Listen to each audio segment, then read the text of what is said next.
stories of people achieving unusual success despite all manner of handicaps never fail to capture our attention.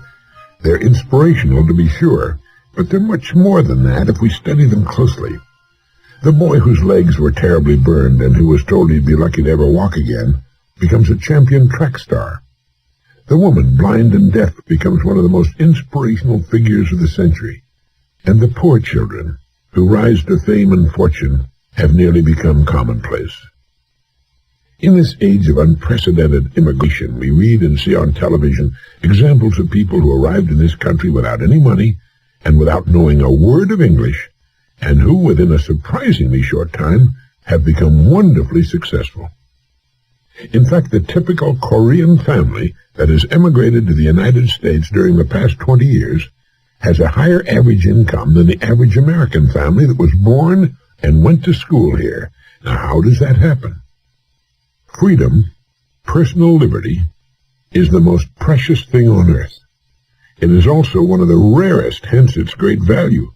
People who manage to get to America despite mountainous problems and miles of red tape often find themselves free for the first time in their lives. It's a joyous, wonderful experience for them, and in this newfound freedom they set to work to find a place for themselves. They go to work serving their new country and its people. Time means nothing to them, but being free to pursue their own ends in the richest, freest country on the planet is everything. They all go to work, and they work hard, and their work is excellent, first class, as good as they can do it, and it's priced fairly. You don't see them marching, demanding higher pay or shorter hours. All they want is the opportunity, and once that's theirs, they make the most of it. In New York City, a Korean family managed to buy a small convenience grocery store in Midtown Manhattan. The first thing they did was clean it.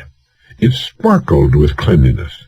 Then they stocked it with everything they felt the people in their area wanted in the way of things you find in a grocery store.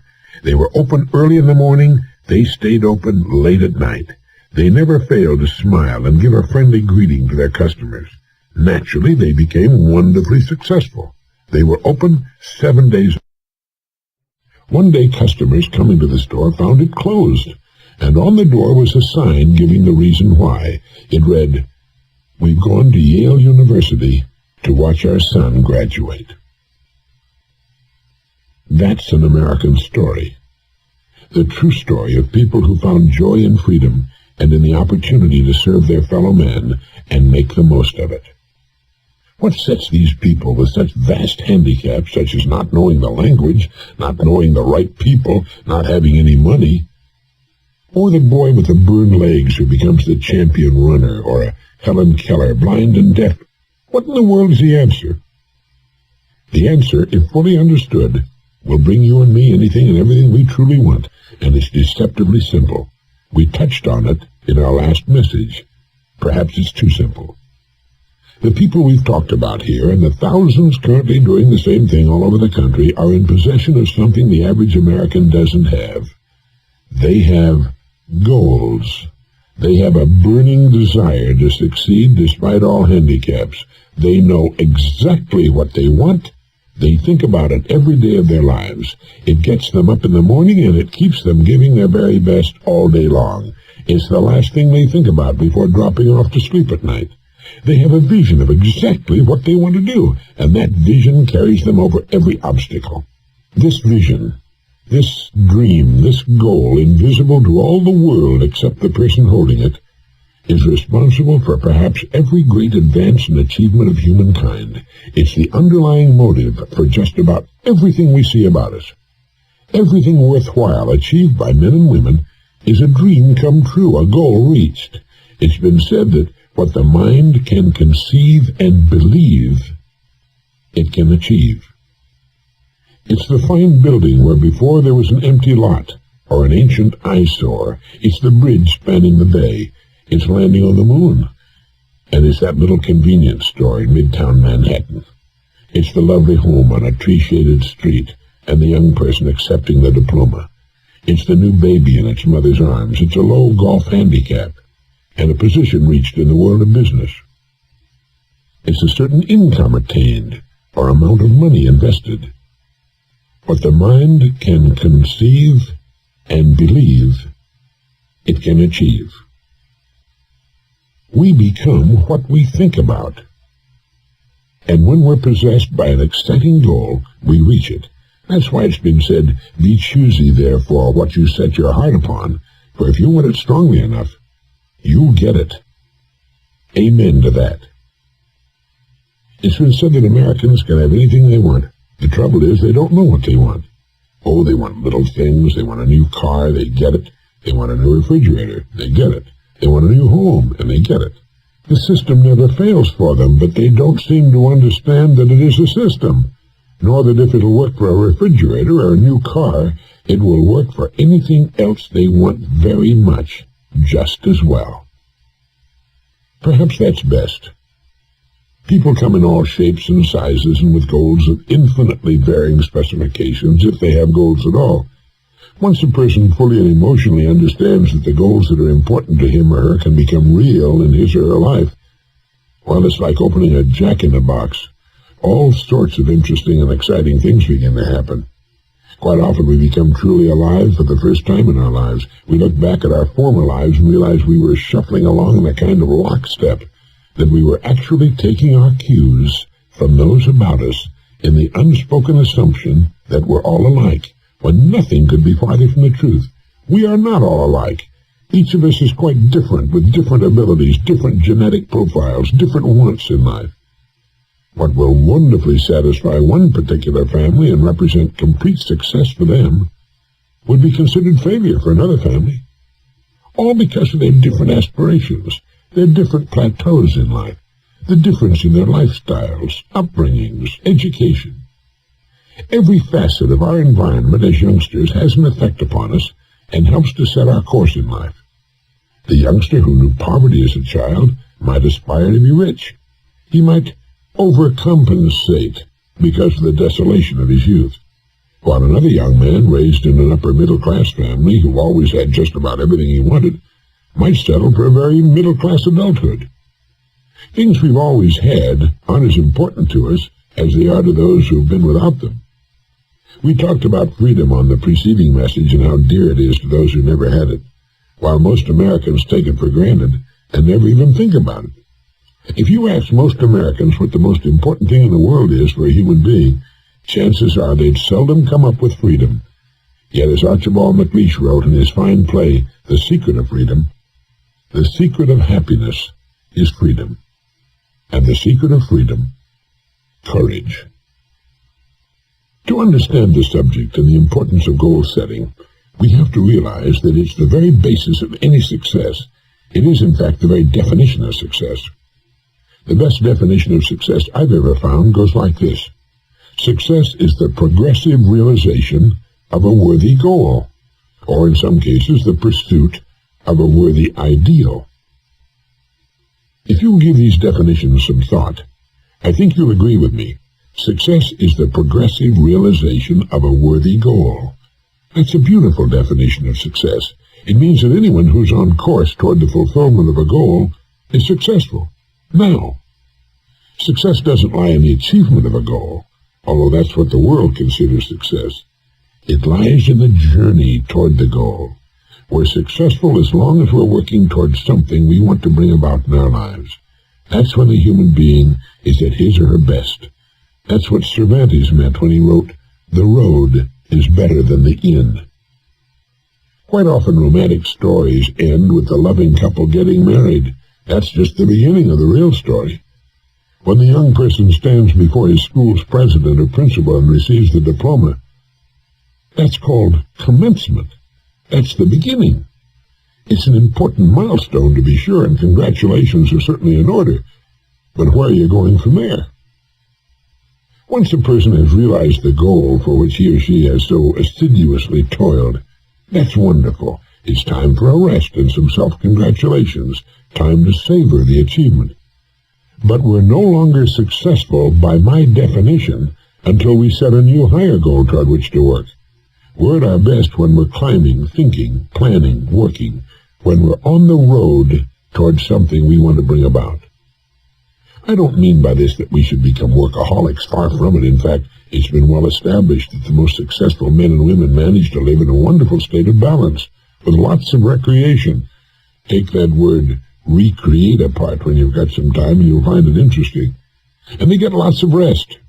The mind works best when we're properly rested, and our minds are the best and most important parts of us, regardless of what we choose to do. Did you ever hear an athlete say, it's about 90% mental? Whatever the percentage really is in a good game of golf or tennis, it's very large. As we pointed out in the magic word, our mental attitude can make all the difference between winning and losing. With our definition, success being the progressive realization of a worthy goal, we cover all the bases. The young person working to finish school is as successful as any person on earth. The person working toward a particular position with his or her company is just as successful. If you have a goal that you find worthy of you as a person, a goal that fills you with joy at the thought of it, believe me, you'll reach it. But as you draw near and see that the goal will soon be achieved, begin to think ahead to the next goal you're going to set. It often happens that a writer, halfway through a book, will hit upon the idea for his next one and begin making notes or ideas for a title even while he's finishing work on the one in progress. That's the way it should be. One of my favorite poems is by Rabindranath Tagore, the distinguished Calcutta poet, and it goes like this. I slept and dreamt that life was joy. I woke and saw that life was duty. I acted, and behold, duty was joy. We are at our very best, and we are happiest, when we are fully engaged in work we enjoy on the journey toward the goal we've established for ourselves. It gives meaning to our time off and comfort to our sleep. It makes everything else in life so wonderful, so worthwhile. Most people, when they think of the word success, tend to equate it with lots of money. Sometimes that's a natural part of the goal and tells us how well we're doing, but not always by any means. Success is whatever we want it to be, that is worthy of us. That's why I commented earlier that success may also be defined as the pursuit of a worthy ideal. For example, I can't imagine anyone being more successful than an outstanding teacher who's striving to know more about the art of teaching and the subject matter that will catch the interest of his or her pupils, who understands that every student is different and learns at a different rate of speed. Joy and satisfaction come to us from serving others, and there are literally millions of ways of doing that. For those whose goals involve the serving of great numbers of people, chances are they'll be richly rewarded indeed. In fact, for many, a goal is a certain level of income or a certain amount of money in an investment account. A goal is an individual thing, as individual as the person, him or herself. Since no two people are exactly alike, it stands to reason that no two of us will have exactly the same goals. One thing a goal must do, however, is fill us with positive emotion when we think about it. It must be something we want very much to bring about. The more intensely we feel about a goal, the more assuredly the idea buried deep in our subconscious will direct us along the path to its fulfillment. I once used the quotation, "No one gets rich without enriching others." I received a letter from a man in Utah who wrote, "How about those who get rich in the drug trade, or those who produce and sell pornography? How do they enrich others?" It was a good question, especially in these times. I wrote back to him and told him that my definition of success is the progressive realization of a worthy goal. Certainly people in the drug and pornography business would not qualify as successful. What they're doing is counterproductive, destructive, and involves, in the case of drugs, the enslavement and death of thousands. And I went on to say that while our needs are few and relatively simple, our wants in this incredibly affluent society are virtually endless. By meeting those wants, whatever they may be, we serve others, not always to their benefit, nor to our own, nor would I call those in drugs and pornography successful, nor do their riches amount to much if they're apprehended and sent to prison. But I did stop using that quotation. It is possible to get rich without enriching others, but for most of us, it's not the way we want to go. It's nothing to take pride in. Why bother when there are so many positive, excellent, and productive ways to serve others? But whatever our goal happens to be, if we stay with it, if we're fully committed to it, we'll reach it. That's the way it works. It's estimated that about 5% of the population achieves unusual success. For the rest, averages seem to be good enough. Most seem to just drift along, taking circumstances as they come, and perhaps hoping from time to time that things will get better. I like to compare human beings with ships, as Carlyle used to do. It's estimated that about 95% can be compared to ships without rudders. Subject to every shift of wind and tide, they are helplessly adrift, and while they fondly hope that they will one day drift into some rich and bustling port, you and I know that for every narrow harbor entrance, there are 1,000 miles of rocky coastline. The chances of their drifting into port are 1,000 to 1 against them. Our state lotteries wax rich on such people. So do the slot machines at Las Vegas and Atlantic City. They look to luck, but don't seem to realize how steeply the odds are stacked against them. Someone wins from time to time, to be sure, but the odds are still there. But the 5% who have taken the time and exercised the discipline to climb into the driver's seat of their lives, who have decided upon a challenging goal to reach and fully committed themselves to reaching it, sail straight and far across the deep oceans of life, reaching one port after another, and accomplishing more in just a few years than the rest accomplish in a lifetime. If you should visit a ship in port and ask the captain for his next port of call, he'll tell you in a single sentence. Even though the captain cannot see his port, his destination, for fully 99% of the voyage, he knows it's there, and that barring an unforeseen and highly unlikely catastrophe, he'll reach it. All he has to do is keep doing certain things every day. If someone asks you for your next port of call, your goal, could you tell him? Is your goal clean and concise in your mind? Do you have it written down? It's a good idea. We need reminding, reinforcement. If you can get a picture of your goal and stick it to your bathroom mirror, it's an excellent idea to do so. Thousands of successful people carry their goals written on a card in their wallets or purses. When we ask people what they're working for, chances are they'll answer in vague generalities. They might say, good health or happiness or lots of money. That's not good. Good health should be a universal goal. We all want that and do our best to achieve and maintain it. But happiness is a byproduct of something else, and lots of money is much too vague. It might work, but I think it's better to choose a particular sum of money. The better, the clearer our goal is defined, the more real it becomes to us, and before long, the more attainable. Happiness comes from the direction in which we're moving. For example, children are happier on Christmas morning, before opening their presents, than they are Christmas afternoon. No matter how wonderful their presents may be, it's after Christmas. They'll enjoy their gifts, to be sure, but we often find them querulous and irritable Christmas afternoon. We're happier on our way out to dinner than we are on the way home. We're happier going on vacation than we are coming home from it. And we're happier moving toward our goals than even after they've been accomplished, believe it or not. That's why it's so important to set new goals as soon as the current one is realized. And we should never stop this process. All the days of our lives we should be engaged in moving toward, earning, and looking forward to a new plateau on which to stand, a new goal to accomplish. If you, like so many millions of Americans, don't know what it is you want sufficiently to name as your primary goal, I recommend you make out a want list. Take a notepad. Go off by yourself and write down the things you'd really like to have very much, or do. One might be a beautiful new home, or a trip around the world, a visit to some special country or place. You might be yearning for a sailboat or a motor yacht, or if you're an avid fisherman, you might want to go salmon fishing in Alaska or trout fishing in New Zealand. It might be a business of your own or a particular position with your company. It might be a certain income that will permit you to live the way you'd like to live, or, as I said earlier, a certain amount of money in good investments or in a savings account. How about a special make of car, or an addition to your present home? Just write down everything you can think of that you would really like to see come about in your life. Then, when you've exhausted your wants, go over the list again and number the items in the order of their importance.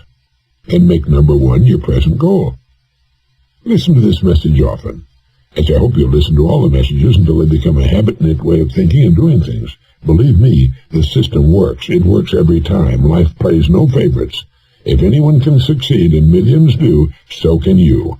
Of one thing you may be sure, you will become what you think about. If your thinking is circular and chaotic, your life will reflect that chaos.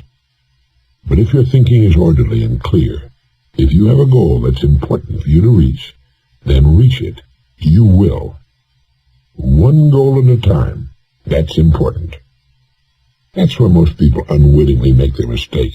They don't concentrate on a single goal long enough to reach it before they're off on another track, then another, with the result that they achieve nothing but confusion and excuses. I started looking for the so-called secret of success when I was 12 years old. I read every book I could find on the subject. I studied psychology and sociology. I studied the great religions of the world, and I read the world's greatest philosophers. And all of a sudden, many years later, I realized that in the hundreds of lives I'd studied, in the countless books I'd read, a plain and simple truth had kept appearing. It's believed that no one can learn anything until he or she is ready for it, and apparently I was finally ready, in my late 20s, to finally see for the first time the secret I had searched for so long. It was simply this: we become what we think about. You see, you are at this moment the living embodiment of the sum total of your thoughts to this point in your life. You can be nothing else. Similarly, 5 years from now, you'll be the sum total of your thoughts to that point in time. But you can control your thoughts. You can decide upon that on which you wish to concentrate, about what you think about from this point forward, and you will become that. You will realize that goal as sure as anything on earth can be sure. That's why having a goal toward which to work is so very important. It gives our minds a focus and our lives direction. By thinking every morning, every night, and as many times during the day as you can about this exciting single goal we've established for ourselves, we actually begin moving toward it and bringing it toward us. When we concentrate our thinking, it's like taking a river that's twisting and turning and meandering all over the countryside and putting it into a straight, smooth channel. Now it has power, direction, economy, speed. Several billions of human beings would give anything they have to enjoy the freedom and personal liberty you and I take for granted, to have the right to choose their work and their goals, to enjoy our bountiful standard of living, our educational system, to know the peace and privacy of our homes, and to have laws which protect the citizen rather than persecute him.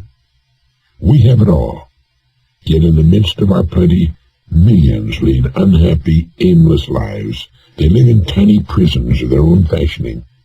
These are the people who don't know that each of us, each one of us, not the economy, or fate, or luck, or the breaks, each one of us is in charge of his or her own life. Each one of us is completely responsible. As Carlyle put it, the person without a purpose is like a ship without a rudder. Have a purpose in life, and having it, throw such strength of mind and muscle into your work as God has given you.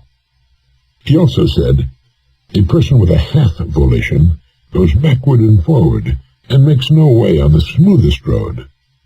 But the person with a whole volition advances on the roughest and will reach his or her purpose if there be even a little wisdom in it. And Munger said, there is no road to success but through a clear, strong purpose. Nothing can take its place.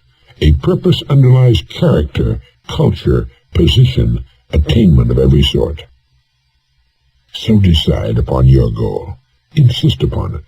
Look at your goal card every morning and night, and as many times during the day as you conveniently can. By so doing, you will insinuate your goal into your subconscious mind.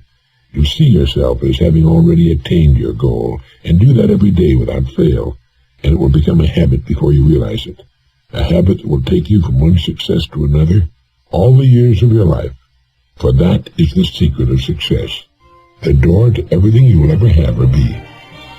You are now, and you most certainly will become, what you think about.